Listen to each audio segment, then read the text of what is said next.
Broadcasting from the business capital of the world, this is the Podcast Business News Network.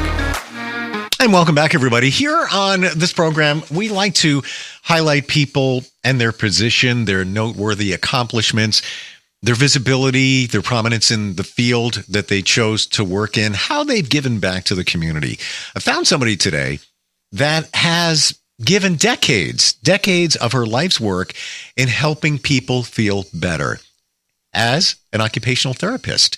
Our Lynette Walsh joins us here on the program. Welcome. How are you doing today? I'm doing fine in sunny Southern California, and it's about 82 degrees outside, so I'm very glad of my air conditioner.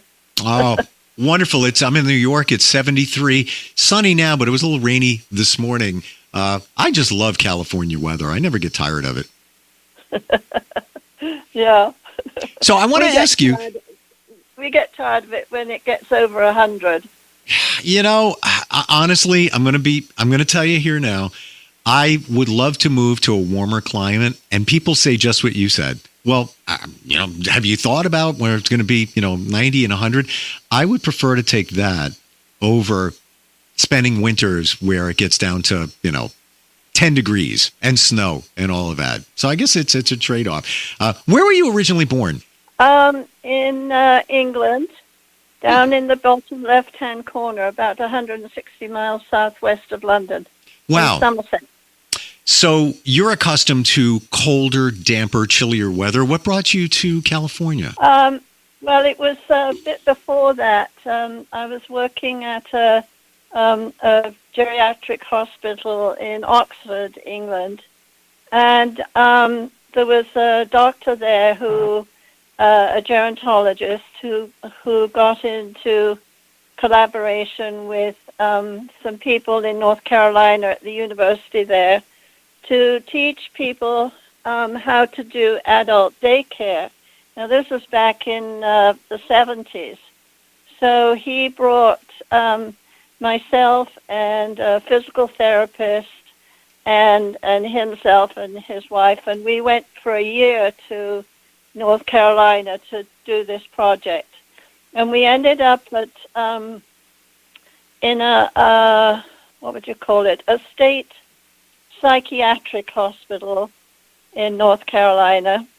And they had a small house on the grounds, and we used that house for our treatment, which was really great because we had there was a medical unit of patients, and many of them had been institutionalized for years.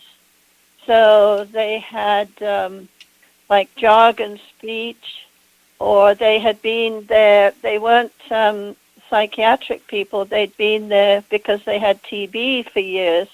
And when they were cured of the TB, then nobody could find their families because, back then, if a family house fell apart or, wasn't habitable anymore, they just moved.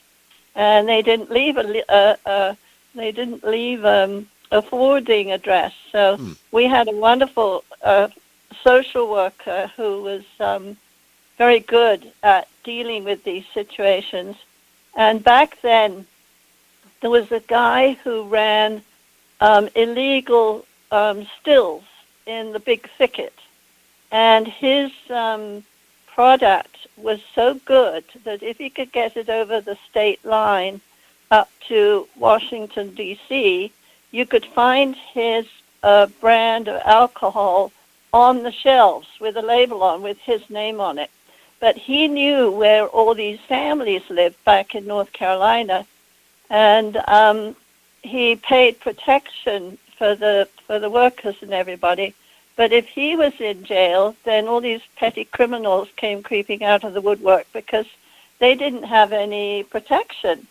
But quite a few of these people had been, institutionalized, and so there's a whole team of us who worked to find appropriate places for people to stay, whether it was with family or whether it was like a group home or assisted living or if they needed actual nursing home kind of situations. The other thing that we had to cope with coming from England was about 5 years before we went there, the state had transferred 50% of the white patients. They had switched them with 50% of the black patients. So some of these people were completely displaced because they were already 50 miles from their home place. But this was their idea of integration. And we had to, and actually being white, we had to deal with reverse, what would you call it, being white in a black community. So that was sort of reverse discrimination. So we had quite a few adventures in that respect. But that's how I came to the U.S. I came for a year, and 50 years later, I'm still here. Wow. And what a journey you've had. Do I have this right? You've traveled to 113 countries on all 7 continents, the Arctics, and you visited all 50 states. Right. Actually, it's 122 countries. I have to change my facts. Wow.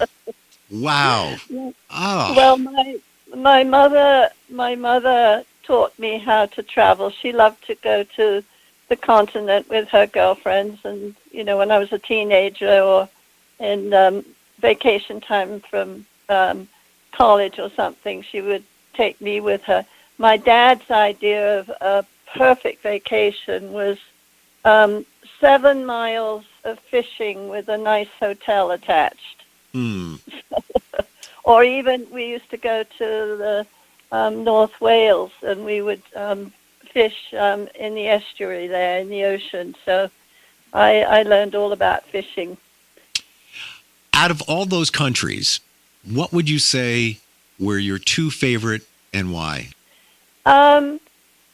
Well, there's I have a couple on my bucket list that I want to go to, but to go back to, I'd love to go back to China, because believe it or not, I was there in the 1980s, and I'd love to go back and see the Yangtze River, do a cruise on the Yangtze River, and I'd love to go back to Chuan to see the terracotta warriors, because starting to find them when I was there. They hadn't found any of the chariots or the horses or anything. They'd found mostly soldiers. And the other place I'd like to go back to is Costa Rica, because it's absolutely fascinating. And we were on a cruise, so we only had like 2 days there, and that wasn't enough. On my bucket list to go to, one of them is Madagascar. I've tried to go there twice now, unsuccessfully, because when we were on a cruise ship, and we were supposed to go there, but the port we were supposed to go into had plague. So if the ship had gone there, they would have had to be in quarantine forever, so we couldn't go there. So that's on my list. The other place I want to go to is Greenland. I know it sounds weird, but it's a fascinating place. I read up on it a bit. So those are what I would like to do for travel. I do have a big long trip planned for January, sailing up the west side of Africa. So I'm looking forward to that. Let's go to your occupation for many years. You've retired from this, but occupational therapy, how is that defined? Well, I was always interested in healthcare. I think my family thought I was morbid because I was always interested in when people got into accidents or something dramatic like a stroke or something. I wasn't so interested in the actual event, but I wanted to know what happened afterwards and how did they get through it and how did they get back to some kind of form of normal living. I looked at nursing, and their hours are absolutely terrible. I'm talking about the the National Health Service in England, which was pretty dreadful. And then I looked at PT, and that didn't really appeal to me. And then occupational therapy, I thought, well, that's more my cup of tea. So I applied, and I got accepted. And we did, it was quite a grueling course, because they crammed 4 years of work into 3. And the middle year, we spent 3 months at 4 different hospitals back to back, 2 psych and 2 physical disabilities. So, and then we had 11 final exams we had to take, and a couple of them were Viva, where we had to set up, as a class, we had to set up a clinic for physical disabilities, and another one for psych. And we had to train the first year students, as if they had this diagnosis, we had to explain to them how they would behave, and then we would evaluate them and develop a treatment plan. All examiners were in the room with us, listening to what we were doing, and kind of sitting in on our evaluations and stuff. So that, if you could get through that little lot in 3 years, and a lot of coursework and stuff. So I managed. Tell me how you got to this point where you were helping people. I know that you attended boarding school when you were much younger. Yep. But did you know right away that you wanted to focus on occupational therapy, or just did you have a yearning to help people in general? I think, well, I'm the youngest of 4 children, and luckily, my parents were. We weren't incredibly wealthy or anything, but their concentration was education. So my brother and sister went to Oxford, and my other brother went to Cambridge. And one thing I noticed about that was that they didn't really. They had a fabulous education. One brother was he did engineering, so that was more a practical kind of thing. But one thing I noticed about that kind of education was they didn't really come out of it with any job skills, and they had to sort of. My one brother, he sort of drifted around for a bit and eventually got into teaching, which was good for him. My sister, she was a medical secretary for a while, but, in university, she was doing maths and those kinds of courses. So, and I thought, well, I was attracted to the healthcare line, and it seemed like you could always get a job. I mean, I was the one that was always gainfully employed out of the 4 of us. So that was something that was important.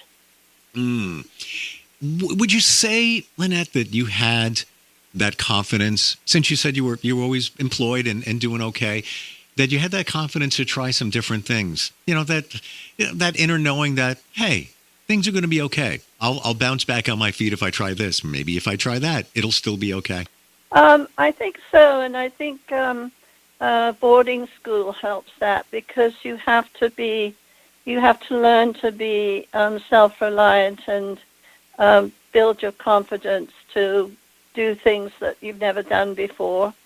And in therapy, and which I think I said in one of the previous podcasts, because people are asking, well, I want to set up a business. I want to do this, that, and the other. And I say, no, don't do that. Take a job, learn your skills first. Find out what you're good at, and take a job for maybe 2 years, and then see if you can get a job in a different environment for maybe another 2 years. And then if you want to try and set up a practice or a business or whatever, that's a whole different ball game. But at least you've got some skills under your belt. But if you come fresh out of college and think you can breeze into something like that, that's incredibly tough. And another thing is to look for a good therapy mentor, somebody who can really kind of answer your questions and can take time to talk to you when you have problems or you don't know how to deal with this person or that person. That I think it's terribly important to start build that foundation of good sort of building blocks in a way of skills before you let yourself loose on society. They may not be so amused with you if you're not if you come in too green. Well, I want to look back at your years. Is there anything that you look at and say, you know what, I should have done this? And I get that we shouldn't look back and say, I should have done this. Everything's a learning experience. But if you could do it again, would you have done things a little bit differently? I don't think so. I don't think I was terribly ambitious. I was always wanted to be a really good therapist and be good at what I was doing, but I always had my ear and eyes open for other opportunities. So, and my favorite original saying is, timing is the axle grease of life. If you get too fancy and you might have some, ambitions, but is the timing right? Is this a good move for you to make at this point in time, or do you need to wait until, or if I had a couple of supervisors that we just didn't get along, and I thought, well, I'll just, go along, do my job, and I'll outstay them. Let's put it that way. I didn't rush off because I couldn't stand them. I just sort of hung in there and let them decide that they were going to go somewhere else. What do you believe in terms of the universe? Call it, life around us. Do you believe that there's, like you talk about timing, do you think that there's a plan? Somehow there's there's a plan that's made in our lives, and we follow that. Sometimes when we buck the system, we kind of get off course, but eventually we're going to get back on that same course. What do you think is spiritually, I guess? What's going on? Well, oh yes, I do. I have a good Christian faith, and I have to remind myself to sometimes in difficult situations just, ask God for help or pray about it, and that I always find it. And what I have in my hand here is a poem that I wrote last year, and if you'd let me read it, the title of it is Help. So that might clue you in as to where the way of my thinking and where I'm going. So I would love to hear that. All right, so hang on, here we go. Sure. So, and this was a poem I wrote last year, and I think you'll understand why. So, help, a four-letter word with so much meaning, a silent cry with anguish gleaming, a noisy scream with urgent attention, a life and death scene not to mention. People come rushing with many a shout, not knowing what the commotion's about. Or at home, a child of 8, my dad helping me to relate to math timetables and logarithms, the secrets of which seem often hidden. What a relief to understand the twists and turns as help is planned, situations when help is needed, but it's so hard to ask for or interceded. Sometimes it's embarrassing to admit that one needs help, and I can do it. Return to the peaceful being I was. But I'm blocked from seeking the solace I so desperately need.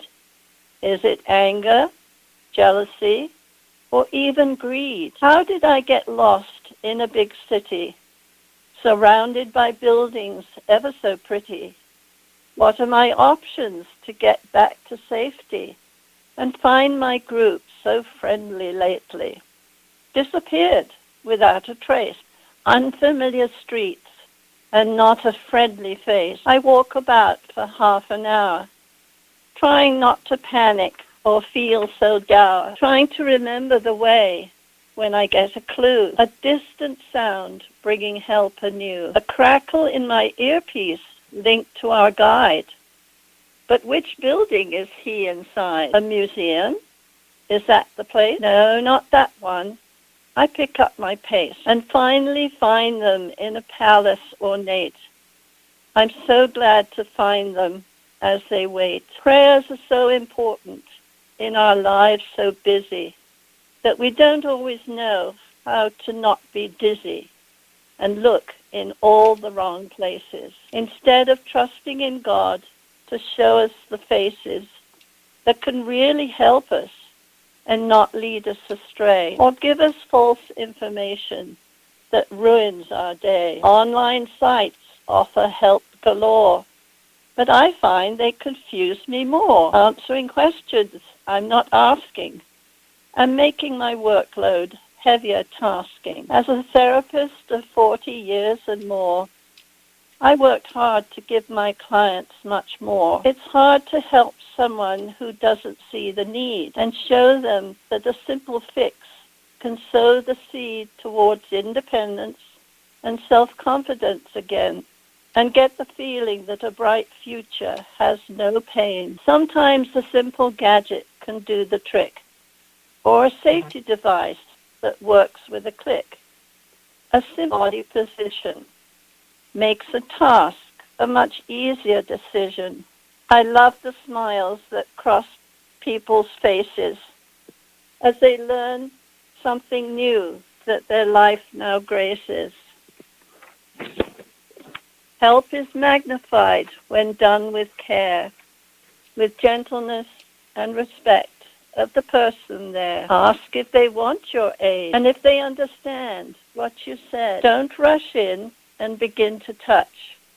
That might startle them way too much. Move slowly, explaining what you are doing, and get them to agree if they need moving. Respect professionals if they're called to assist, and verbally encourage the person not to resist. Some people have to be taught how to help.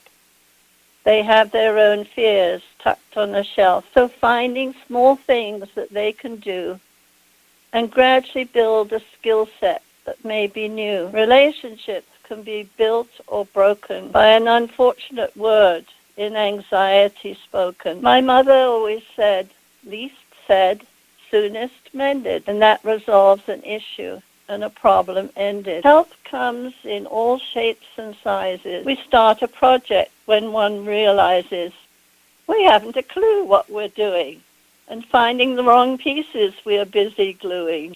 Or we think we know the way to a friend's house, drive along, and then we aren't even close. So we have to take time to find directions and start over with necessary corrections. So be careful with help, with others to share. The world is a better place with those who care. Wow. So there you are. That was beautiful. And there's so many different messages in that poem. So many. In terms of inspiration, allowing the universe to pilot you in the right direction. Wow. Honestly, got to tell you, Lynette, I didn't expect that. That was truly beautiful. And that's just a piece of what you do. You're, along with physical, occupational therapy over the years, you love to write. Yes, I do. I do. And my friends and family say, "Oh, you take so long to answer emails," but I like to, go back and make sure I'm making sense. You know what? And more power to you in doing that. I do the same exact thing. When I write it, I want to make sure it's exactly what I wanted to say. And then sometimes I'll write it and I'll put it aside for a moment. I'll get back to it. And maybe I'll edit it a little bit, make it a little bit clearer. We're out of time here today. It was wonderful talking with you, Lynette. And so much more to talk about. I would love to dig deeper if we get a chance to get together the next time about your travels and countries. And I know that you've written some travel journals. Thank you so much for joining us today. Truly appreciate it. And now I'm building houses. So that's a whole different profession. I just discovered some. I wish we weren't out of time because I would call you out on that one next time. But all right. Appreciate it. Thank you so much. Thank you. We'll be right back.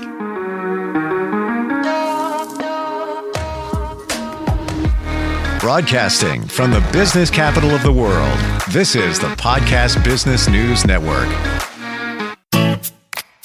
Hi, this is Terry Crews, actor, former football player, game show host, father of 5, and all-around big dude. I'm also an expert on drama.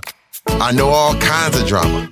There's the good kind that comes with having a house full of kids. There's the bad kind like season-ending injuries. There's the necessary kind like having an agent in Hollywood.